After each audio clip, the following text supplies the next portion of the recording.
Uma história impressionante. No caso de hoje você vai conhecer a história de uma família que teve os sonhos destruídos pela maldade de pessoas que eles não esperavam. Muita gente depois dessa história deixou de confiar nos seus melhores amigos.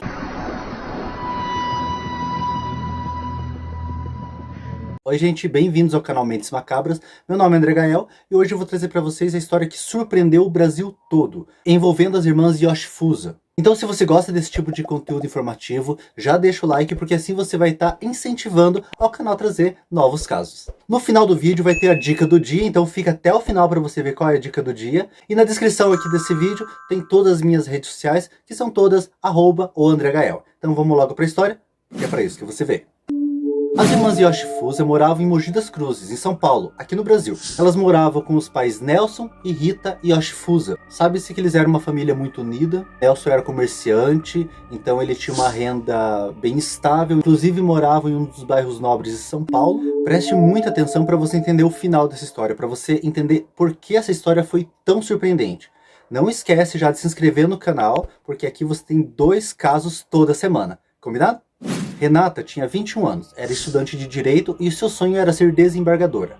Roberta tinha 16 anos, mas ainda não tinha escolhido uma profissão para seguir. Porém Renata, de 21 anos, já estava com planos de comprar um carro, e Roberta também já tinha planos ali de comprar um carro futuramente. Como Nelson e a sua esposa Rita tinham um carro cada um, e a casa comportava 2 carros na garagem, eles tomaram a decisão que iam vender a casa onde moravam e comprar uma nova casa que suportasse 4 carros na garagem. Então em 2011 o casal resolveu entrar em contato com uma imobiliária para que eles achassem uma casa para eles comprar e também para oferecer a casa deles para venda.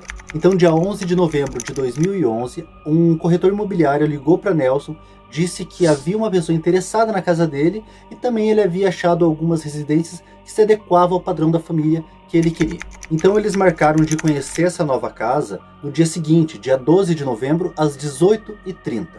Sabe-se que Nelson era uma pessoa muito perfeccionista. Então ele reparou que na casa dele precisava de alguns ajustes na calha, na pintura, no encanamento. Foi então que Nelson chamou um amigo da família, Antônio Carlos Rodrigues Silva Júnior, conhecido como Tartaruga. Nelson chamava ele apenas de Júnior. Júnior então foi chamado por Nelson para fazer esses pequenos reparos. Ele não era apenas uma pessoa que ia apenas para fazer reparos na casa. Ele era amigo da família já havia 15 anos. Ele sempre respeitou as meninas, sempre respeitou a esposa de Nelson. Ele era tratado como uma pessoa da família. Júnior era casado, tinha 30 anos e pai de 2 filhos. Ele cursava também engenharia civil. Inclusive, como ele não tinha condições de pagar a faculdade de engenharia civil, quem pagava a faculdade para ele era o próprio Nelson. Para você ver aí a dimensão da amizade que ele tinha com a família. Como eu disse, Júnior sempre respeitou muito as meninas, a esposa de Nelson, a Rita, e nunca, absolutamente nunca, sumiu nada de dentro da casa. Ou seja, era uma confiança extrema que eles tinham em Júnior há mais de 15 anos. Então no dia seguinte Júnior chega, começa a fazer os reparos, e em alguns dos intervalos que ele tem, ele acessa o computador da família, o que era uma coisa super normal, porque como eu disse, ele era uma pessoa confiável, era tratado como o melhor amigo da família. Porém uma funcionária disse que flagrou ele acessando um site impróprio para menores. Ela disse que ele apenas mudou de site, não pediu desculpas, não ficou encabulado. Sabe-se também que outros funcionários disseram que Júnior estava estranho, que ele estava um pouco irritado, mais irritado que o normal, o que não era da característica de Júnior. Sempre ele foi muito simpático, porém eles acharam que era apenas uma coisa passageira e continuaram fazendo seus afazeres. No final da tarde, todos os funcionários foram para suas casas, ficou apenas as meninas, Rita e Júnior. Foi quando Rita saiu para encontrar Nelson, que eles tinham combinado de às 6h30 encontrar Nelson para ver a residência que a imobiliária estava oferecendo para eles. As meninas não quiseram acompanhar, então ela foi encontrar Nelson sozinha. Sabe-se que a filha mais velha, a Renata, de 21 anos, ficou na sala assistindo o filme de terror O Silêncio dos Inocentes e Roberta ficou no quarto de cima jogando no computador. Antes de Rita sair, ela pediu para Júnior ficar mais um pouco até que eles voltassem dessa visita na casa que a imobiliária ia oferecer, e assim que eles voltassem, eles o levariam para a faculdade, dariam carona para ele até a faculdade. Como o Júnior trabalhava tanto na casa dos Yoshifusa como em outras residências fazendo reparos, o horário que ele estudava era à noite. Então para ele estava tudo bem, ele disse que ok, ele ficava ali cuidando das meninas, não teria problema algum. Então Rita saiu para encontrar Nelson e deixou os 3 ali na casa. Minutos depois, Nelson liga para casa, pergunta por Rita.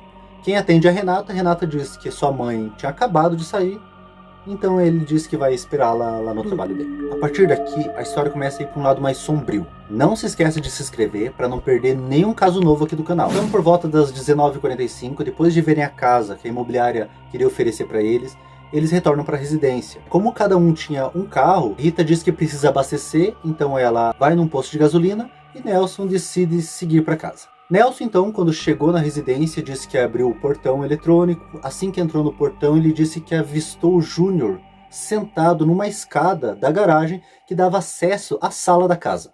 Ele então desceu do carro, disse que viu o Júnior sem camisa, todo cheio de sangue, com a calça entreaberta e falando com alguém no celular. Ele percebeu que ele estava falando com a polícia, ele ainda não estava entendendo o porquê. Na cabeça dele, a única coisa que ele pensou seria que Júnior saiu para comprar alguma coisa, para fazer os reparos na casa e de repente foi atropelado.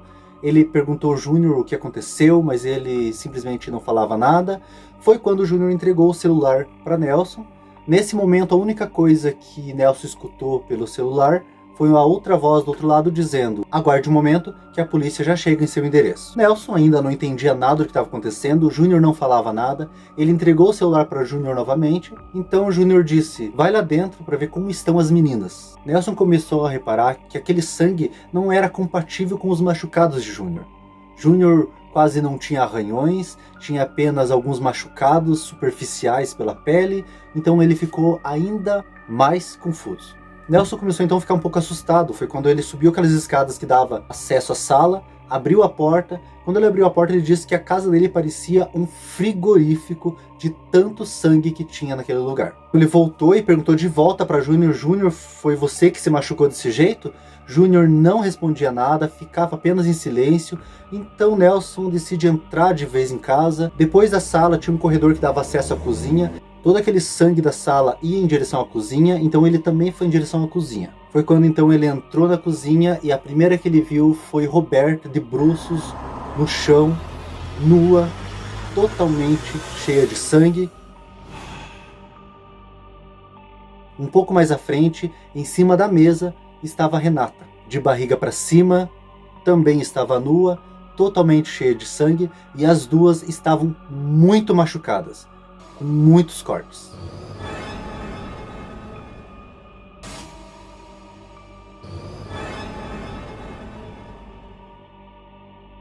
Então Nelson gritou tão alto, com tanta dor, que os vizinhos contam que no momento que ele gritou, as janelas das casas deles começaram a tremer. Então o vizinho de Nelson foi correndo na casa dele para ver o que estava acontecendo, se podia ajudar. Foi quando o vizinho também se deparou aí com aquela cena de filme de terror. Então Nelson criou força, ligou para um amigo dele, um delegado de nome Francisco Del Ponte. Quando o delegado chegou, também viu aquela cena de terror, todos ficaram chocados. E até então o Júnior ainda não falava nada, só olhava para o chão, não queria falar com ninguém. Até que a polícia chegou. Nelson, talvez por desespero, pensou que as meninas ainda pudessem estar vivas, porém quando a ambulância chegou, declararam que as meninas já estavam mortas, inclusive tinham morrido há muitas horas atrás, até mesmo antes de Nelson chegar. Então a polícia foi investigar Júnior, afinal era a única testemunha do que tinha acontecido.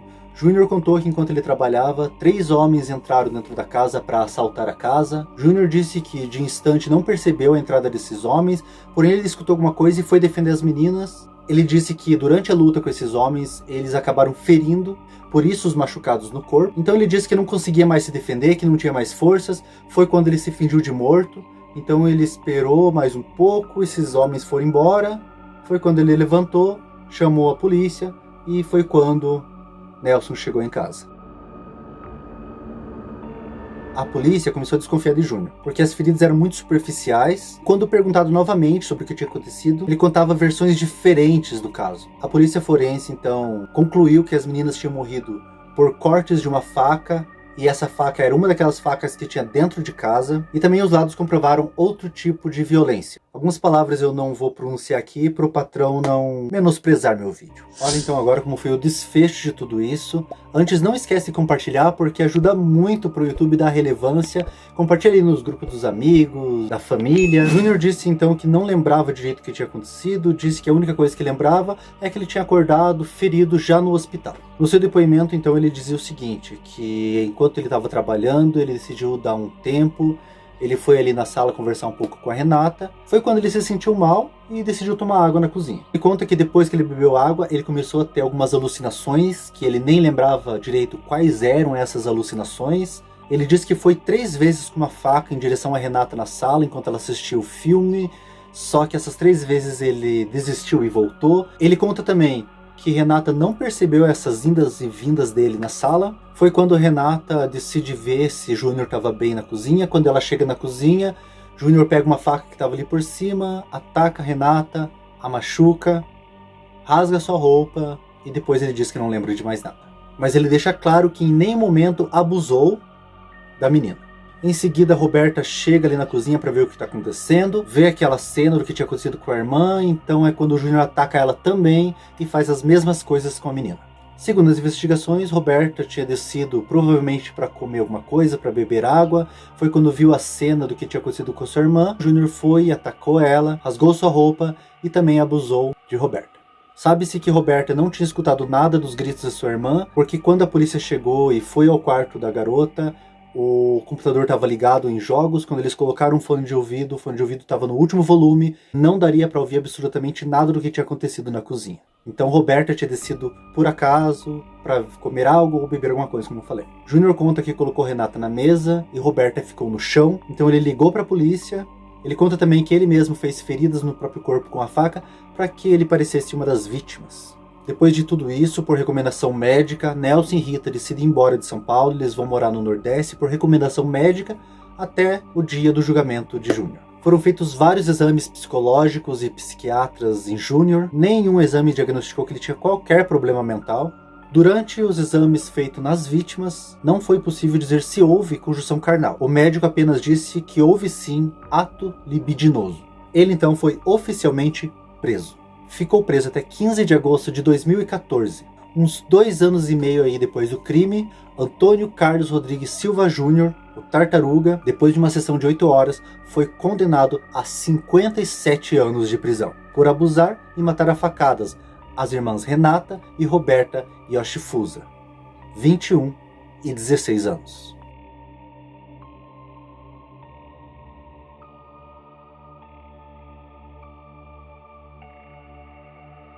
O pai das meninas então deu uma declaração dizendo: queríamos a pena máxima. São 57 anos, mas sabemos que terá benefícios. 2 vidas perdidas, 2 sonhos destruídos. Aliás, 4 sonhos, porque eles eram uma família muito unida, eles se amavam muito. E o pior de tudo isso, se é que existe alguma coisa pior, que foi alguém que eles confiavam, que eles amavam, que eles ajudavam. Uma mente macabra e perversa que esperou elas ficarem sozinhas, indefesas, para cometer isso. Em uma das últimas declarações achadas, o pai das meninas disse: a minha vontade é de desistir, mas sei que a gente não pode desistir. Eu nunca vou me esquecer das férias quando íamos ao Nordeste. Todos os momentos que vivemos foram lindos e maravilhosos. Dizem que a dor ameniza com o tempo, mas até agora nada mudou. Não amenizou nada. A esposa de Nelson, mãe das meninas, a Rita, ficou muito abalada. Em 2014, sabe-se que ela concedeu uma entrevista para a Record, onde claramente nota-se que ela estava aí sob influência de vários medicamentos, muito emocionada ainda, mesmo depois de anos do que tinha acontecido. É uma entrevista bem pesada, triste. De qualquer forma, eu vou deixar na descrição aqui do vídeo essa entrevista, o link da descrição. Sabe-se que Rita criou um grupo no Facebook, onde ela pediu uma petição, um pouco antes do julgamento, claro, pedindo a condenação máxima para o acusado. E a última coisa que se tem notícias de Rita é que ela tinha feito uma tatuagem, aliás, 2 tatuagens de fadas em homenagem às filhas. Nos dias de hoje, em suas redes sociais, Rita ainda posta foto das filhas com mensagens bonitas, com declarações de amor. Tartaruga, ou Júnior, continua preso cumprindo pena no Centro de Detenção de Mogi das Cruzes. Se tem uma coisa que eu amo, é saber a opinião de vocês. O que vocês acharam desse caso? Vamos continuar falando sobre esse caso, mas agora nos comentários. Quero saber a opinião de vocês. Você já sabe, né? Falei um monte de vezes. Você pode incentivar o canal deixando um like, compartilhando no grupo de amigos, no grupo de família, esse caso que chocou o Brasil. Lembre-se que aqui você tem 2 casos toda semana, sempre às 19h19, terça e sexta. E hoje minha dica do dia vai pro livro 12 Horas de Terror. É um livro que fala sobre o narcotráfico e um rapaz que decide roubar o dinheiro da quadrilha, se metendo numa enrascada daquelas e ainda levando consigo pessoas inocentes. Miguel, Júlia e Ruth estão no mesmo barco, mas com perspectivas diferentes. A construção da narrativa, alimentando o suspense, aguça a vontade do leitor de virar a página após página e, num só-fôlego, chegar ao fim da história. Você encontra esse livro nas melhores e principais livrarias do Brasil. E caso não queira sair de casa e ainda quer incentivar o canal, o primeiro link da descrição te direciona para a compra do livro. E chega aí no conforto da tua casa, é tudo certinho, ainda com preço bem legal aí para vocês. Na descrição do vídeo também está o meu outro canal de curiosidades, então se você gosta de curiosidades, vai ali na descrição, se inscreve no meu outro canal, curiosidades do mundo, curiosidades em geral. Obrigado para todo mundo que ficou até aqui. Esse foi meu primeiro vídeo, espero que vocês tenham gostado. Se quiserem deixar casos, dicas de como melhorar para vocês, é só deixar aqui nos comentários também. Se cuida e tchau!